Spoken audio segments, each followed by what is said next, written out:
ಮಾಮಿ ಬಂದ ಕರಿ ಮಗ್ನೆ. ನಾನು ಮಗಳನ್ನ ಹೇಳಿದ್ದೆ, ಚಿರತೆ ಹುಲಿ ಆನೆ ಎಲ್ಲ ಇರುತ್ತೆ ಮಗಳು, ಒಬ್ಳೊಬ್ಳೆ ಓಡಾಡಬಾರ್ದು. ಎದ್ರುಕೊಂಡು ಅವ್ರ ಅಪ್ಪನ ಜೊತೆ ಮಾತಾಡ್ತಾ ಕೂತಿದ್ದೆ. ಅವ್ರಪ್ಪ ಧೈರ್ಯ ಹೇಳ್ತಾ ಇದಾರೆ. ಹುಲಿ ಸೌಂಡ್ ಆಗ್ತಾ ಇದೆ, ಹಿಂದೆ ಹುಲಿ ಇದೆ ಅಂತ ಅದಕ್ಕೆ ಹೇಳಿದೆ ನಾನು. ಎಲ್ಲ ಮಗಳೇ ಅದು ಗ್ಯಾಸ್ ಬಿಟ್ಟಿದ್ ಸೌಂಡ್, ಗ್ಯಾಸ್ ಬಿಟ್ಟಿದ್ದು ನಿಮ್ಗೆ ಗರ್ಜಿಸ್ದಂಗೆ ಕೇಳಿದೆ. ಮಗಂಗೆ ಈ ವಾದ್ಯ ಸೌಂಡ್, ಉದ್ಯೋಗ ಸೌಂಡ್ ಎಲ್ಲ ಸಿಕ್ಕಾಪಟ್ಟೆ ಇಷ್ಟ. ಕುಣಿಯೋಕ್ಕೆ ಸ್ಟಾರ್ಟ್ ಮಾಡ್ತಾನೆ, ಯಾರು ಇರಲಿ ಬಿಡಲಿ ಅದೆಲ್ಲ ಹಂಚ್ಕೊಳ್ಳಲ್ಲ. ಅದೇ ನನಗೆ ಖುಷಿ. ಎಲ್ರಿಗೂ ನಮಸ್ಕಾರ. ಇನ್ನು ನಮ್ಮ ಜಾತ್ರೆ ಈ 31ನೇ ತಾರೀಕಿಗಿದೆ. ಲಾಸ್ಟ್ ವೀಡಿಯೋದಲ್ಲಿ ಹೇಳಿದಾಗ ವೀಡಿಯೋ ಹಾಕಿದಾಗ ಎಲ್ಲ ಇದು ನಮ್ಮ ಮನೆದೇವರು, ನಮ್ಮ ಜಾತ್ರೆ ಯಾವಾಗಿರೋದು ಜಾತ್ರೆ ಅಂತಲೂ ಕೂಡ ಕೇಳ್ತಾ ಇದ್ರಿ. ಅದೇ 31 ಮತ್ತು 1ನೇ ತಾರೀಕಿಗೆ. ಅಂದರೆ ಇದು ಅಡಿಬೈಲು, ಅಂದರೆ ಹಾಲೂರು ತಾಲೂಕು ಹಾಸನ ಡಿಸ್ಟಿಕ್ಕು ಮಗ್ಗೆ ಹತ್ರ ಬರುತ್ತೆ. ಅಡಿಬೈಲು ರಂಗನಾಥ ಸ್ವಾಮಿ ಅಂತ ಹೇಳಿ ಕೆಲವ್ರು ಕೇಳಿದ್ರಿ ಅಡ್ರೆಸ್ ಎಲ್ಲಿ ಬರುತ್ತೆ ಅಂತ ಹೇಳಿ. ಸೊ ಹಾಗಾಗಿ ಮೆನ್ಷನ್ ಮಾಡ್ತಾ ಇದ್ದೀನಿ. ನಮ್ಮ ಮನೆಗೂ ಅಲ್ಲಿಗೆ ಏನು ಒಂದು 5-6 ಕಿಲೋಮೀಟ್ರ್ ಅನಿಸುತ್ತೆ, ಇನ್ನೂ ಹತ್ರ. ಹಾಗಾಗಿ ಇನ್ನು ಜಾತ್ರೆ ಹತ್ರ ಬಂದಂಗೆ ಇನ್ನು ಮನೆಗಳಲ್ಲಿ ಧೂಳು ಹೊಡಿಯೋದು, ಕೌದಿ ಬೆಡ್ಶೀಟು ಎಲ್ಲ ಒಗೆದು ಒಣಗಾಕೋದು ಮಾಡ್ತಾಯಿದ್ದಾರೆ. ನನ್ನ ಮಗನೂ ಅಷ್ಟೇ ಅಲ್ಲೆಲ್ಲ ಕ್ಲೀನ್ ಮಾಡ್ತಾ ಇದ್ದಾರಲ್ಲ, ಆಟ ಆಡ್ತಾ ಇದ್ದಾನೆ. ನೀರು ಎರ್ಸೋದು, ಈಗ ಬಿಸಿಲಲ್ವಾ, ಮಕ್ಕಳು ನೀರೆಲ್ಲ ಆಟ ಆಡಿದ್ರೆ ಏನೂ ಆಗಲ್ಲ ಅಂದ್ಕೊಂಡು ಸುಮ್ಮನೆ ಬಿಟ್ಟಿದ್ವಿ. ನಮ್ಮ ಪಪ್ಪ ನೀರು ಎರಿಸ್ತಾ ಇದ್ದಾರೆ, ಮಕ್ಕಳೆಲ್ಲ ಕುಪ್ಪಳಿಸ್ತಾ ಇದ್ದಾರೆ. ಹಾಗೆಯೇ ಇನ್ನು ಜಾತ್ರೆಗೆ ಎಲ್ಲರೂ ಬನ್ನಿ. ಒಂದು ವಾರ ಇನ್ನು ಒಂದು ವಾರನೂ ಇಲ್ಲ, 4-5 ದಿನ ಇದೆ. ನಾವಿನ್ನೂ ಬಟ್ಟೆ ಎಲ್ಲ ತಗೊಂಡಿಲ್ಲ. ಮುಂಚೆ ಎಲ್ಲ ಜಾತ್ರೆ ಅಂದರೆ ಎಷ್ಟು ಖುಷಿಯಾಗೋದು ಗೊತ್ತಾ. ನಾವು ತೋರಣದಾಗ ಬೆಳಗ್ಗೆ 6 ಗಂಟೆಗೆ ಎದ್ದು ಹೋಗ್ತಿದ್ದು. ಅಲ್ಲಿಂದ ದೇವ್ರು ಬರುತ್ತೆ, ಬೆಳಗ್ಗೆ ಬೆಟ್ಟ ಇಳಿದ ತಕ್ಷಣ ಒಳ ಕಡೆ ಹೋಗ್ಬಿಡುತ್ತೆ, ಆವಾಗ ಒಳ ಕಡೆ ಜಾತ್ರೆ ಅಲ್ಲಿಂದ. ಸೊ ನಾವು ತೋರಣದಾಗ ಒಂದು ಜೊತೆ ಬಟ್ಟೆ ಅಂತ ತಗೊಳ್ಳೋದು, ಜಾತ್ರೆಗೆ ಒಂದು ಜೊತೆ ಬಟ್ಟೆ. ಒಂದು ವಾರ ಮುಂಚೆನೇ ನಮ್ಗಳ ಮನೇಲಿ ತಂದು ಕೊಟ್ಬಿಡೋರ ಫ್ರೆಂಡ್ಸು, ನಾವೆಲ್ಲ ಮಾತಾಡ್ಕೊಳ್ಳೋ ಎಷ್ಟು ಜೊತೆ ಬಟ್ಟೆ, ಯಾವ ಥರ ಬಟ್ಟೆ ಅಂತ. ನಾವು ಅವ್ರ ಮನೆಗೆ ಹೋಗೋದು, ಅವ್ರು ನಮ್ಮ ಮನೆಗೆ ಬಂದು ನೋಡ್ಕೊಂಡು ಹೋಗೋದು, ಹಾಗೆ ಮಾಡ್ತಾಯಿದ್ದು. ಈಗ ಅವು ಯಾವ ಖುಷಿನಿಲ್ಲ, ಬಟ್ಟೆನೇ ತೊಗೊಂಡಿಲ್ಲ. ಅವ್ರ ಎಲ್ಲ ದುಡ್ಡು ಕೊಟ್ಟಿದ್ದಾರೆ ನನಗೆ, ಮಕ್ಕಳಿಗೆ, ನಮ್ಮ ಮನೆಯವರಿಗೆಲ್ಲ ಹೋಗೋಕ್ಕೆ ಇಲ್ಲ. ಯಾವುದಾದ್ರೂ ಮನೇಲಿ ಇರೋದನ್ನ ಹಾಕೊಂಡು ಹೋಗೋದಾದ್ರೆ ಏಜ್ ಆದಾಗ ಇಂಟ್ರೆಸ್ಟ್ ಕಡಿಮೆ ಆಗುತ್ತೆ. ಬಟ್ ನನ್ನ ಮಗಳೆಲ್ಲ ಅಮ್ಮ ಜಾತ್ರೆ ಯಾವಾಗ ಅಂತ ಕೇಳ್ತಾನೆ ಇದೆ.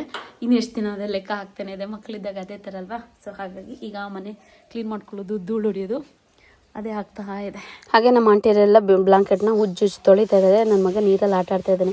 ಇದು ಚಂದ ಅಲ್ವಾ ಕೆಲಸ ಮಾಡುವಾಗ. ಈಗ ಮಕ್ಕಳು ಆಗಿದ್ದಾಗ ನಾವು ಆಟ ಆಡ್ತಾ ಇದ್ದಿದ್ದು. ನಾವು ಮುಂಚೆ ಬೇಸಿಗೆ ರಜೆಗೆಲ್ಲ ದೊಡ್ಡಮ್ಮನ ಮನೆಗೆ ಹೋದಾಗ ಅವರೆಲ್ಲ ಪಾತ್ರೆ ಬೆಳಗ್ಗೆ ತೊಳೆಯೋದು, ಬಟ್ಟೆ ಒಗೆಯೋದು ಮಾಡೋರು, ಅಲ್ಲಿ ಕರ್ಕೊಂಡು ಹೋಗೋರು. ನಾವು ಅದು ಆಟ ಆಡ್ತಾ ಕೂತ್ಕೊಳ್ಳು. ಅಯ್ಯೋ ಎದ್ರುಕೊಂಡ್ಬಿಟ್ಟು ಮಗು. ಬನ್ರೋ, ಇಲ್ಲಿ ಅಜ್ಜ ನೀರು ಹಾಕ್ತಿದ್ದಾರೆ, ಆಟ ಆಡಿರಂತೆ. ಕರಿ ಅಕ್ಕವ್ರನ್ನ ಕರಿ, ಆಟ ಆಡೋಣ ಬನ್ನಿ. ಏನು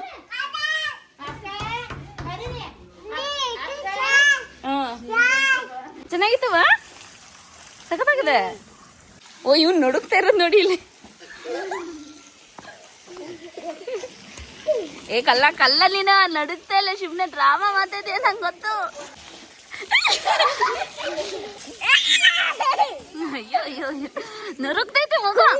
ಚಿಕ್ಕದ್ರಲ್ಲೂ ನಮ್ಮ ಪಪ್ಪ ಅವರು ಹಿಂಗೆ ನೀರ ವರ್ಷಕ್ಕೆ 1-2 ಸರಿ ಈ ಥರ ನೀರಲ್ಲಿ ಆಟ ಆಡ್ಸೋರು ಬಿಸಿಲಲ್ಲಿ.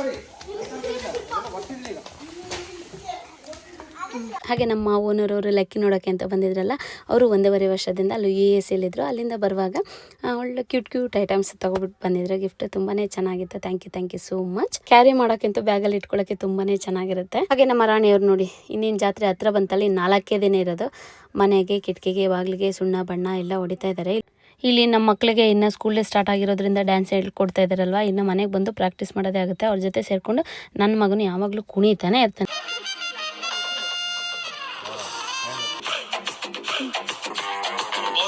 ಅಕ್ಕನ ಫ್ರೆಂಡ್ಸ್ ಬರ್ತಾರೆ ಅಂತ ಹೇಳಿಬಿಟ್ಟು ನಮ್ಮಲ್ಲಿ ಬದಿದ ಲೋಟ ಎಲ್ಲ ತೆಗೆದಿಟ್ಟುಂಟು. ಅವರೊಂದು 15-20 ಜನ ಬರ್ತಾರಂತೆ. ಈಗ ಸ್ನ್ಯಾಕ್ಸ್ ಟೈಮಿಗೆ ಬಂದರು ಅನಿಸುತ್ತೆ. ಅವರೆಲ್ಲ ಬಂದು ಹೋದರು. ಇನ್ನು ನಮ್ಮ ಮನೆಯವ್ರದ್ದು ಬರ್ತ್ಡೇ ಆಗಿ 1-1.5 ತಿಂಗಳಾಗಿತ್ತು. Cake cut ಮಾಡ್ಸೋಕ್ಕಾಗಿರಲಿಲ್ಲ. ಪಾಪ ನನ್ನ ಮಗಳು ಹೇಳಿತ್ತು. ಅಂದರೆ ಅವ್ರದ್ದು ಬರ್ತ್ಡೇ ನೆಕ್ಸ್ಟ್ ಡೇ ನಾವು ಬೆಂಗಳೂರು ಹೋಗ್ಬಿಟ್ಟು ಅಲ್ಲೊಂದು ವಾರ ಇದ್ದು 15 ದಿನ ಇದ್ದು ಬಂದು ಮತ್ತು ಅಲ್ಲಿಂದ ನನ್ನ ಮಗಳು ಹೇಳಿದ್ದೀನಿ, ನೀವು ಅಲ್ಲಿ ಹೋದಾಗ ಕೇಕ್ ಕಟ್ ಮಾಡ್ಸಮ್ಮ ಅಂತ. ಇನ್ನು ಮಕ್ಳು ಇಲ್ಲದಾಗ ನಾನು ಏನು ಕಟ್ ಮಾಡಿಸೋದು, ಚೆನ್ನಾಗಿರಲ್ಲ ಅಂತ ಹೇಳಿ ಹಾಗೆ ಬಿಟ್ಟಿದ್ದೆ. ಅದು ಇಷ್ಟು ದಿನ ತಳ್ದು. ಬಟ್ ನನ್ನ ಮಗಳು ಬಿಡಲೇ ಇಲ್ಲ. ಕೇಕ್ ಕಟ್ ಮಾಡಿಸೋರ್ಗು ಅವ್ರ ಅಪ್ಪನ ಕೈಲೇ ಕೇಕ್ ತರಿಸ್ಕೊಂಡು ಕೇಕ್ ಕಟ್ ಮಾಡಿಸ್ತಾ ಇದೆ. ತುಂಬ ಜನ ಕೇಳ್ತಾ ಇದ್ದೀರಾ ಈ ಬುಟ್ಟಿಗೆ ಎಷ್ಟು ಮತ್ತೆ ನಾವು ಎಷ್ಟು ಕ್ವಾಂಟಿಟಿಲಿ ತಗೋಬೇಕು, ಹೇಗೆ ನೀವು ಪಾರ್ಸಲ್ ಮಾಡ್ತೀರಾ ಅಂತ ಹೇಳ್ಬಿಟ್ಟು. ಇದು ಒಂದಕ್ಕಾದ್ರೆ 95 ಇಂದ 99 ರೂಪೀಸ್ ಆಗುತ್ತೆ ಇದು ಒಂದಕ್ಕೆ. ನೀವು ಅದನ್ನೇ ಜಾಸ್ತಿ ಕ್ವಾಂಟಿಟಿಲಿ ತಗೊಂಡ್ರೆ ಸ್ವಲ್ಪ ಕಡಿಮೆ ಮಾಡ್ತೀವಿ. ಬಟ್ 10-20 ಪೀಸ್ ಎಲ್ಲ ತಗೊಂಡಾಗೆಲ್ಲ ನಾವು ಕಡಿಮೆ ಮಾಡಲ್ಲ. ಮತ್ತೆ ಸೈಜ್ ಕೇಳ್ತೀರಾ, ಯಾವ ಸೈಜ್ ಇದೆ ಅಂತ ಹೇಳ್ಬಿಟ್ಟು. ಇದು ಒಂದು ತೆಂಗಿನಕಾಯಿ ಇಡ್ಬೋದು, 2 ಬಾಳೆಹಣ್ಣು ಇಡ್ಬೋದು, ಅಷ್ಟು ದೊಡ್ಡದಿದೆ. ಮತ್ತೆ ಇದ್ರಲ್ಲಿ ದೊಡ್ಡ ಸೈಜ್ ಸಿಗುತ್ತೆ ಬಿಟ್ರೆ ಇನ್ನು ಚಿಕ್ಕ ಸೈಜ್ ಸಿಗಲ್ಲ. ಈ ಸೈಜ್ ಮಾತ್ರ ಸಿಗುತ್ತೆ.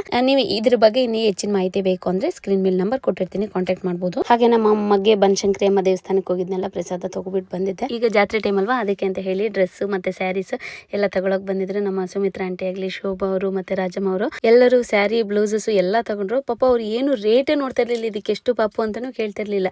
ಏನೋ ನಮ್ಮ ಪಾಪ ಹೊಸ ಬಿಸ್ನೆಸ್ ಸ್ಟಾರ್ಟ್ ಮಾಡಿದ್ದೆ, ಎಲ್ಲ ತಗೊಳ್ಳೋಣ ಅಂತ ಹೇಳಿ ತಗೊಳ್ತಿದ್ದಾರೆ. ತುಂಬಾನೇ ಖುಷಿ ಆಯ್ತದೆ. ಕಣ್ಮುಂದೆ ಸೀರೆ ಬಟ್ಟೆಗಳಿದ್ರು ಕೂಡ ಒಂದನ್ನು ಓಪನ್ ಮಾಡಿ ಅವ್ರು ನೋಡ್ತಿಲ್ಲ. ನನಗೆ ಯಾವ್ದಾಗುತ್ತೆ ಪಾಪು, ನನ್ನ ಕಲರ್ಗೆ ಯಾವ ಸೂಟ್ ಆಗುತ್ತೆ ಅದು ತೆಗ್ದಿಡು ಅಂತ ಹೇಳೋದು ಅಷ್ಟೇ. ನಾನೇ ಹೇಳ್ತಾ ಇದ್ದೀನಿ, ಎಲ್ಲ ಸ್ಯಾರಿ ಓಪನ್ ಮಾಡಿ ನೋಡಿ, ಮುಟ್ಟಿ ಮಾಡಿ ನಿಮಗೆ ಹೇಗೆ ಅನ್ಸುತ್ತೆ, ಇಷ್ಟ ಆದರೆ ತಗೊಳ್ಳಿ ಅಂತಿದ್ದೀನಿ. ಅವ್ರು ಮುಟ್ಟಕ್ಕೆ ನೋಡೋಕ್ಕೆ ರೆಡಿ ಇಲ್ಲ, ರೇಟ್ ಎಷ್ಟು ಅಂತಲೇ ಕೇಳ್ತಿರ್ಲಿಲ್ಲ. ನಾವು ಅದರಲ್ಲೇ ತಿಳ್ಕೊಬೇಕು ಅವ್ರು ಯಾವ ಪ್ರೀತಿಯಿಂದ ಇಲ್ಲಿ ತಗೊಳ್ತಾ ಇದ್ದಾರೆ ನನ್ನ ಹತ್ರ ಅಂತ ಹೇಳಿ. ಏನೋ ನಮ್ಮ ಮನೆಯವ್ರ ಮಕ್ಕಳು ಮಾಡ್ತಾ ಇದ್ದಾರೆ, ಒಳ್ಳೇದಾಗ್ಲಿ ಅಂತ ಒಂದು ಒಳ್ಳೆ ಮನಸ್ಸಿಂದ ಮಾಡ್ತಾರಲ್ಲ, ಅದು ನಂಗೆ ತುಂಬಾನೇ ಖುಷಿ ಆಯ್ತು. ಮಾಮಿ ಬಂದ ಕರಿ ಮಗ್ನೆ, ಮಾಮಿ ಬಂದ ಕರಿ. ಈಗ ನಮ್ಮ ತ್ರಿಪುರ ಸುಂದರಿ ಅಮ್ಮ ದೇವರು ಬರುತ್ತೆ ಜನವರಿ ತಿಂಗಳು ನಮ್ಮೂರಿಗೆ. ಇದು ಹೊಸ ರಂಗೋಲಿ, ಇವತ್ತು ವಿಡಿಯೋ ನೋಡ್ಕೊಂಡ್ಬಿಟ್ಟಿದೆ. ಅಲ್ಲಿ ನಮ್ಮ ರಾಣಿಯವರು ರಂಗೋಲಿ ಬಿಟ್ಟಿದ್ದಾರೆ. ನಮ್ಮ ಸೋರೆಕಾಯಿ ಕೊಡ್ತಾವ್ರ, ನಮ್ಮಲ್ಲಿ ಬೆಳೆದಿರೋಂಥ ಸೋರೆಕಾಯಿ ಕೊಡ್ತಾ ಇದ್ದಾರೆ 4-5. ಹಾಗೆ ಅಮ್ಮ ಸೋರೆಕಾಯಿ ಜೊತೆಗೆ ಕಾಯಿಗಳನ್ನೂ ಸೇರಿಸಿ ಕೊಡ್ತಾ ಇದ್ದಾರೆ. ನಮ್ಮ ಕೈಯಲ್ಲಿ ಆದಷ್ಟು ಕೊಡಲೇಬೇಕು ಅಂತಲ್ಲ, ನಮ್ಮ ಪ್ರೀತಿಯಿಂದ ನಾವು ಮನೇಲಿ ಬೆಳೆಯೋ ಅಂಥದ್ದು, ಮನೇಲಿ ಇರೋ ಅಂಥದ್ದನ್ನ ಕೊಡೋದು. ಏನದು ಕಾಯಿ? ತೆಂಗಿನಕಾಯಿ ಅಜ್ಜಿ ಇಟ್ಟಿರೋದು ಮಾಮಿ ಕೊಡೋಕ್ಕೆ. ಈಗ ಮಾಮಿ ಬರುತ್ತೆ, ಕೊಡು ಆಯ್ತಾ? ಕೂತ್ಕೊಂಡಿರಲಿ. ಮುಚ್ಚಿಡತ್ತೆ ನನ್ನ ಮಗ. ಇನ್ನು ನಮ್ಮ ತ್ರಿಪುರ ಸುಂದರಿ ಅಮ್ಮ ಬರ್ತಾ ಇದ್ದಿಲ್ಲ, ಸೊ ಹಾಗಾಗಿ ಹೂವು, ಹಣ್ಣು, ಕಾಯಿ, ಬಾಳೆಹಣ್ಣು, ಆರತಿ ಎಲ್ಲ ರೆಡಿ ಮಾಡಿ ಇಟ್ಕೊಂಡಿದ್ದಾರೆ. ನೀನು ಬಂತು ಇದೇನು ಮಡ್ಲಕ್ಕಿನ? ಇದು ತ್ರಿಪುರ ಸುಂದರಿ ದೇವರು ಅಂತ ಹೇಳ್ಬಿಟ್ಟು ಇದೊಂದು 10-15 ವರ್ಷದಿಂದ ಸ್ಟಾರ್ಟ್ ಆಗಿರ್ಬೋದು. ಈಗ 10-12 ವರ್ಷದಿಂದ ಈ ಥರ ಊರಿಗೆ ಈ ಥರ ಬಂದು ಪೂಜೆ ಮಾಡಿಕೊಂಡು ಹೋಗುತ್ತೆ. ಅಂದರೆ ಇವಾಗ ಜಾತ್ರೆ ಇದೆ ನೋಡಿ, 1ನೇ ತಾರೀಕು ನಮ್ಮ ಜಾತ್ರೆ ಇದೆಯಲ್ಲ, ಅವತ್ತಿನ ದಿನನೇ ಈ ಜಾತ್ರೆನೂ ಇದೆ. 2 ಜಾತ್ರೆಗೂ ಅಟೆಂಡ್ ಮಾಡಿ ಆಯಿತಾ ಎಲ್ಲರೂ. ಮಕ್ಕಳು ಕರ್ಕೊಬನ್ನಿ, ಮಕ್ಕಳೇ ತುಂಬ ಖುಷಿ ಪಡೋದು. ಹಾಗೆ ನೋಡಿ ಎಷ್ಟೇ ತ್ರಿಪುರ ಸುಂದರಿ ಹಾಗೆ ಇದೆ, ತುಂಬಾ ಚೆನ್ನಾಗಿದೆ. ಒಂದು ಅರ್ಧ ಗಂಟೆ ಮುಂಚೆನೇ ಮೈಕ್ ಹಾಕೊಂಡ್ಬಿಟ್ಟು ಬರ್ತಾರೆ. ಇನ್ನೇನು ತ್ರಿಪುರ ಸುಂದರಿ ಇನ್ನೊಂದು ಅರ್ಧ-ಮುಕ್ಕಾಲು ಗಂಟೆ ಒಳಗೆ ದೇವ್ರು ಬರುತ್ತೆ. ಅಷ್ಟರಲ್ಲಿ ಹೆಚ್ಚಿನ ಸಂಖ್ಯೆಯಲ್ಲಿ ಬಂದು ಎಲ್ಲ ಪೂಜೆ ಮಾಡ್ಕೊಂಡು ಹೋಗಿ ಅಂತ ಹೇಳಿ, ಸೊ ಹಾಗಾಗಿ ಎಲ್ಲರೂ ಬಂದು ಪೂಜೆ ಮಾಡಿಸ್ಕೊಂಡು ಹೋಗ್ತಾ ಇದ್ದಾರೆ. ನನ್ನ ಮಗ ನೋಡಿ ಬಿಸಿಲಲ್ಲಿ ಚಪ್ಪಲ್ ಹಾಕಲ್ದಾಗ ಹೆಂಗೆ ಸುತ್ತಾ ಇರ್ತಾನೆ ಗೊತ್ತಾ ಊರನ್ನ. ಬಟ್ ನನ್ನ ಮಗಳು ಚಿಕ್ಕವಳಿದ್ದಾಗ ತುಂಬ ನೀಟಾಗಿ ಓಡಾಡ್ಕೊಂಡಿತ್ತು. ಈಗ ಅದು ಹಂಗೆ ಆಗೋಗಿದೆ. ಕಲ್ಲು ಮಣ್ಣು ಬಿಸಿಲು ಚುಚ್ಚುತ್ತೆ, ಸುಡುತ್ತೆ, ಅದೇನಿಲ್ಲ, ಫ್ರೀಯಾಗಿ ಓಡಾಡ್ಕೊಂಡಿದ್ದೆ. ನಾನು ಫ್ರೀಯಾಗಿ ಬಿಟ್ಬಿಟ್ಟಿದ್ದೀನಿ ನನ್ನ ಮಗನ. ಓಕೆ, ಹಾಗೆ ಇದೆಲ್ಲ ಮುಗಿಸ್ಕೊಂಡು ಇವತ್ತು ರಾತ್ರಿ ನಮ್ಮೂರು ಬೆಟ್ಟದಲ್ಲಿ ಉತ್ಸವ ಇದೆ, ಸೊ ಅಲ್ಲಿಗೆ ಹೋಗ್ತಾ ಇದೀವಿ. ಇವತ್ತು ರಂಗನ ಬೆಟ್ಟದಲ್ಲಿ ಇದೀವಿ. ಏನಿಲ್ಲ, ಮದುವೆನಾ? ಉತ್ಸವ, ದೊಡ್ಡ ಸೇವೆ. ಡ್ಯಾನ್ಸ್ ನಿಂತೈತಲ್ಲ ಸೌಂಡ್ ಮಗನೆ.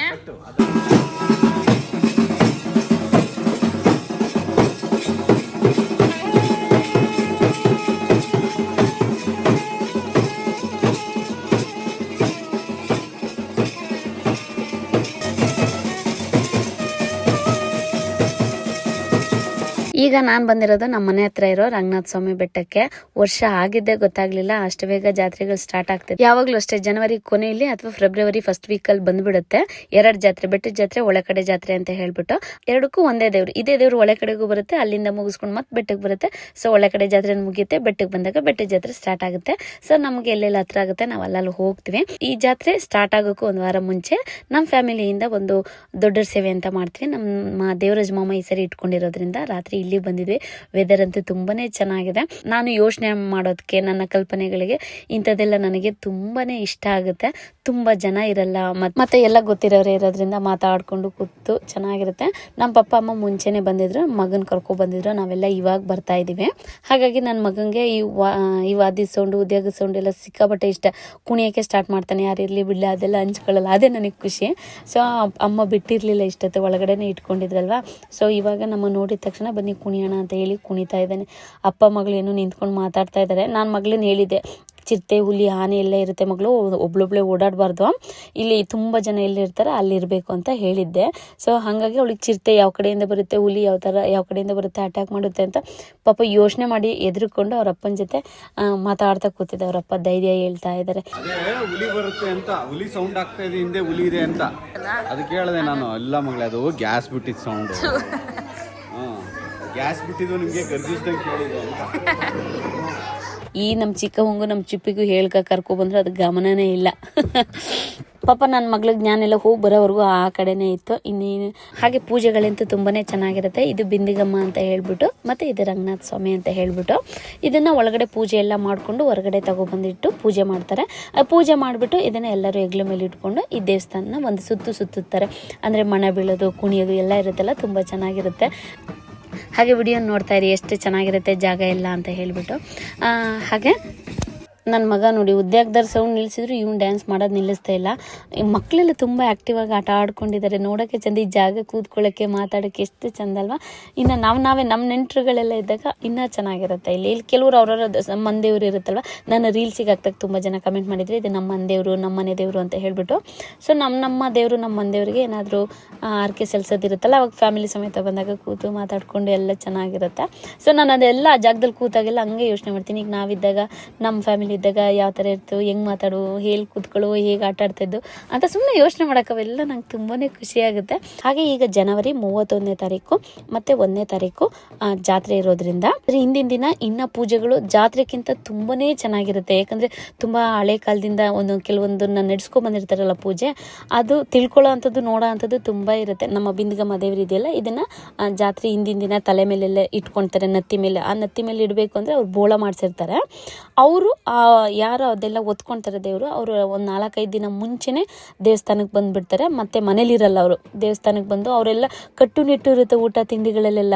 ಹಾಗೆ ಅದೆಲ್ಲ ಇರುತ್ತೆ. ಈಗ 4 ದಿನ ಅಲ್ವಾ ಜಾತ್ರೆ, ಸೊ ಈಗಲೇ ಬಂದು ದೇವಸ್ಥಾನದಲ್ಲಿ ಸೇರ್ಕೊಂಡ್ಬಿಡ್ತಾರೆ ಅವರು. ಊರಿಗೆಲ್ಲ ಹೋಗಲ್ಲ, ಅಲ್ಲೇ ಅಡುಗೆ ತಿಂಡಿ ಊಟ ಪ್ರತಿಯೊಂದು ನಡೆಯುತ್ತೆ. ಮತ್ತು ಬೋಳ ಮಾಡಿಸಿರ್ತಾರಲ್ಲ, ಆ ನತ್ತಿ ಮೇಲೆ ಆ ತಟ್ಟೆ ಒಳಗೆ ನಮ್ಮ ಬಿಂದಿಗಮ್ಮನವ್ರನ್ನ ಕೂರಿಸ್ಕೊಂಡು ಪೂಜೆ ನಡೆಯುತ್ತೆ ತುಂಬ ಹೊತ್ತು. ಅದು ಕೈಯಲ್ಲಿ ಇಟ್ಕೊಳ್ಳಲ್ಲ ಅವರು, ಹಾಗೆ ತಲೆ ನತ್ತಿ ಮೇಲೆ ಒಂಚೂರಲ್ಲಿ ಕೂತಿರುತ್ತೆ. ಅದರಲ್ಲಿ ತುಂಬ ಬಗ್ಗಿ ಪೂಜೆ ಮಾಡೋದು, ಮತ್ತು ನೆಲ್ಲಿಕ್ಕೆ ಅವ್ರ ತಲೆ ಮುಟ್ಸೋದು ಏನೇನೋ ಇರುತ್ತೆ.